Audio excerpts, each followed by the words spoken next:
welcome back to my channel. My name is Donna Ann, and every Thursday I upload new content that brings inspiration, motivation, revelation, and restoration yes, to individuals and their families.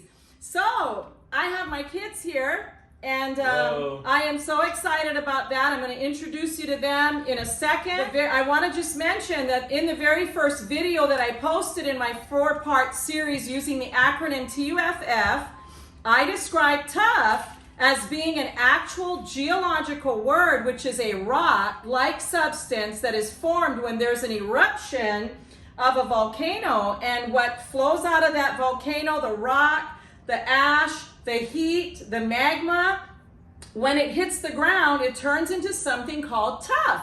It is a rock and it's solid. And that is what I'm hoping for in this series, that we can encourage our families to be stronger by some of the tips that we're going to share today. I'd like to introduce my 4 adult children, starting with the oldest one first. And this is John, and John's going to tell you a little bit about himself. I am a drywall contractor.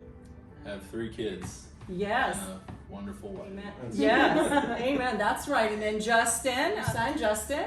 Hello, my name is Justin. I am a high school teacher. I teach mathematics.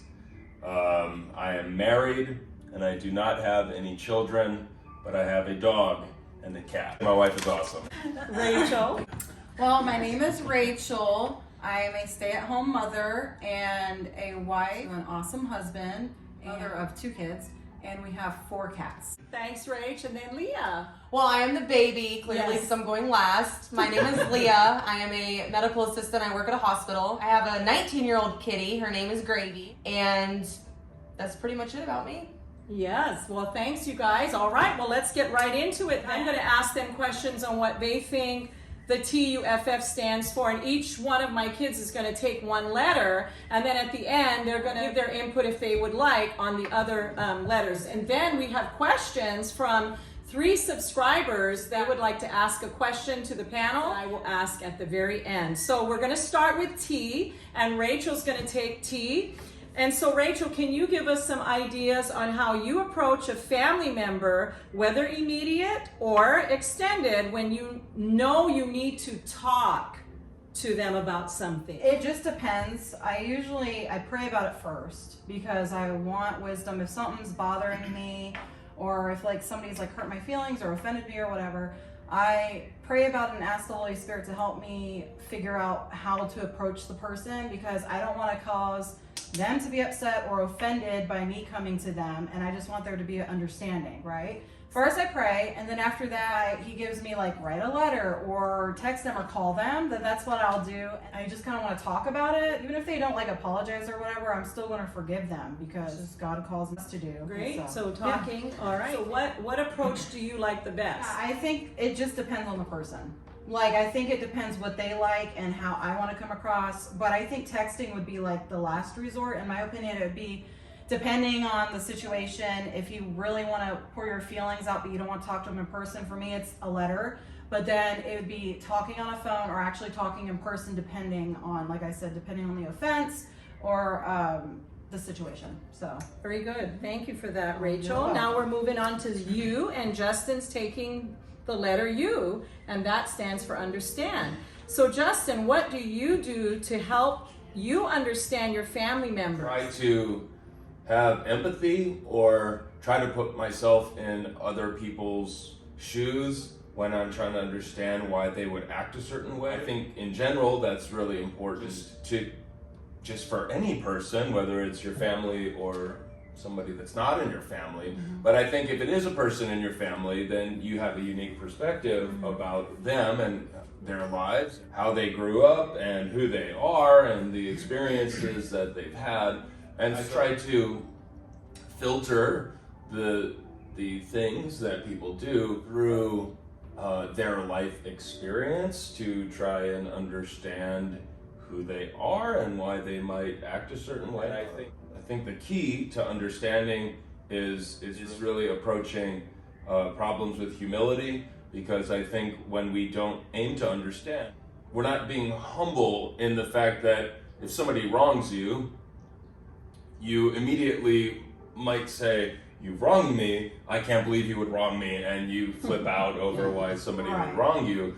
But if you are approaching a situation with empathy and humility, then you're understanding kind of like where they came from and who they are, but you also are at the same time believing and understanding that you can be just as bad of a person, if you want to put it that way, as the other person. Those are the keys to understanding. Yes. So the next letter is F, and I will ask Leah.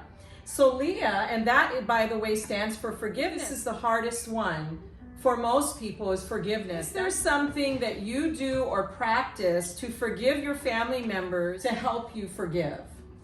Yeah, and I really struggled with this growing up a lot too. So I had a really hard time forgiving, but fast forwarding to now, no matter what, they're my family, and no matter what they're going through or no matter what I'm going through, even if it's 10 minutes to 3 days, I'm gonna come right back and I'm gonna say, "I love you, I'm sorry." Or if they come to me first and they're like, "I love you, I'm sorry." Just putting it to the test.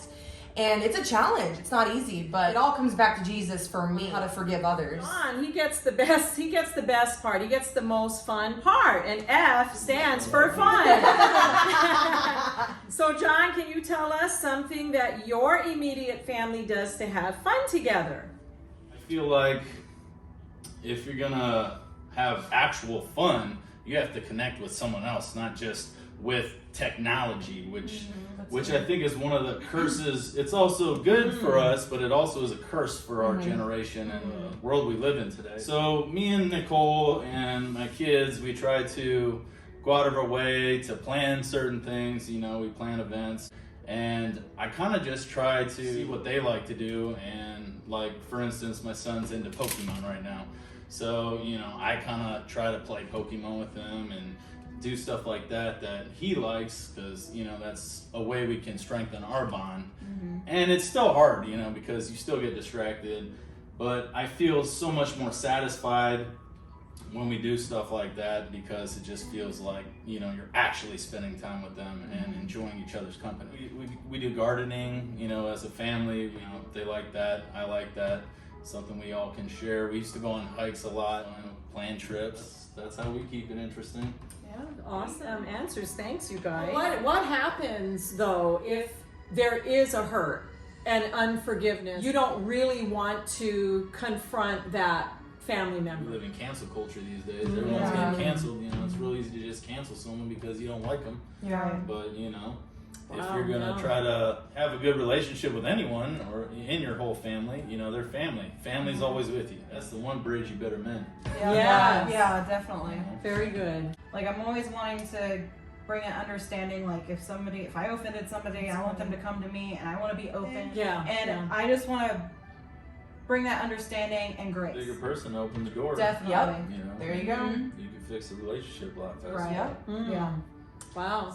I think talking is the hardest part for me. I don't know how to distinguish between small enough and large enough to talk about it, because I think I don't really want to confront somebody, and so for me, I feel like a lot of times I'll convince myself that no, this is small enough to just forgive them, and then I'll just end up like saying it's small enough, it's small enough, it's small enough, till eventually there's like 20 something is small enough. I have no inventory of what happened, and all I know is like something's bothering me about this person or whatever. So that's the hardest one for me. Well, good input, guys. Tell us how your family has fun. Tell us how you've incorporated balloons into She's the balloon queen. fun. I love for anyone's birthday, especially my family. If you think that you're not going to get something for your birthday, you're going to get a balloon at least. I love bringing balloons, and they're fun. Family gathering. Like, I want to hang out with my family, kind of like what John was saying earlier. Like, let's go for a hike. Let's get off our phones or tablets. Let's go actually do something together. That's how I am too. Like, I'm sorry, but I might have been born in the 1900s, but Wow, you're dang old. You look great. I knew they had good genes, but not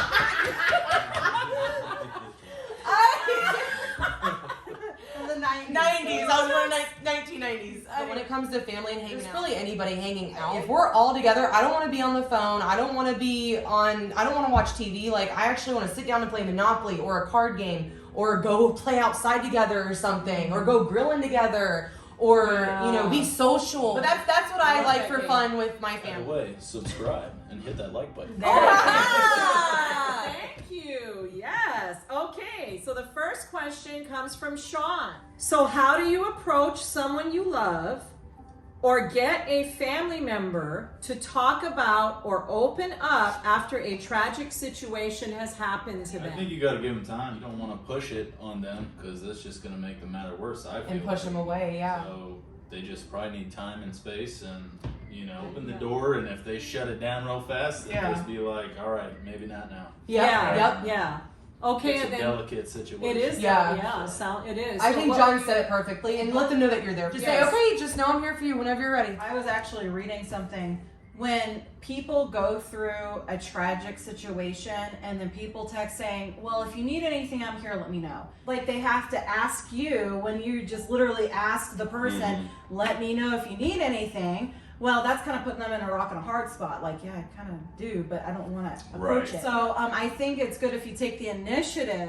Like, let me help you with something. Like, I'm going to bring over a meal, or I'm going to help you with a load of laundry, Very or I'm good. going to help you get groceries. And some support, because Yes. they need support. Like, if there's a death in the family, they don't want to think about what they need help with. They just want people to step up and help them. And I think like when stuff is really tragic, one, they want you to sort of like be there for them. And then two, I think what I'm starting to find as I get older is nobody's looking for a solution. People want to find their own solution. And so like it's not your job to try and fix the problem for them. You just listen. Yeah. Like talk about what happened and stuff, and it's just gonna like open the wound and make it worse. Yeah. So it's a hard It's tough, hard yeah. situation. It really is. Yeah. Time and space, Yeah. I think. Is Yeah. the- Yeah. Support, space, time, But all you know, that. like she said, make sure you let them know you're always there for them, and maybe try to take a chore off their hands. or Yeah. something. Yeah, that's a true. big difference. Yes, thank you, Sean. And Candace asked, what do you think it takes to have a strong family, and in what ways do you contribute to your family staying strong? Sacrifice, definitely. Because if nobody sacrifices in a relationship, you're not going to be strong. I'm sorry. That's just my opinion. To me, it's Wow. staying connected and keeping a relationship alive. Like doing something as a family. I think that's really important. Yeah. Growing a relationship like that too. Yeah. I think this TUFF probably help you a lot with keeping a strong family. The empathy is a good one. Look for the parts you do share together and focus on that. What ways do you contribute to your family staying strong? Build a relationship if you're just staring at your phone. Right. For a living, it's hard not to anymore. Yeah, You know? that's true. Yeah. It's hard to find real time. Yeah.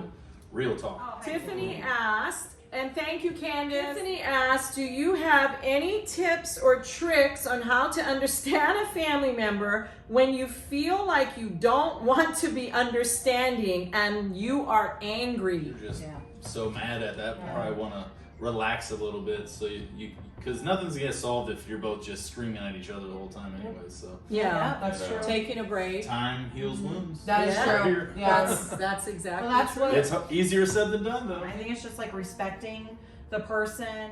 If you have the hurt, you have to like kind of talk about it unless the person doesn't know about it, but you're still holding the hurt. You may as well just get it out on the table and kind of just like let them know what's going on, kind of talk about it and move on from it. But the longer you wait, the worse it gets. Yeah. Going back to Tiffany's talking about, why people would want to hold on to being angry. They don't want to understand, right? They want to hold on to being angry. Yes. And I think sometimes we do that just because we were hurt by the person, right? And that's almost, it's like holding on to that anger is almost a way to, in a sense, get back at them. Yeah, a little bit of revenge or anger is always just affecting you. It's not really affecting the other person unless Very you're good. like shouting at them or like directing your anger towards them. But it's always just affecting you, and that's that's the life that you're going to have. Your inner life is going to be filled with anger if you're just trying to hold on to that. So Yeah. you're holding on to it to try and get back at the person because you're upset and hurt, but you're continuing to hurt yourself because you're holding on to the anger. Yes, Vicious it's like a cycle. vicious Yeah. cycle. Yeah. Yeah. Wow. Well, that was That was excellent. good. Very Yeah, good, you I don't think I guys. could have said that either. My desire for this series was to use the acronym TUFF to help give families ideas on a few tips to stay strong. Like rock, that tough.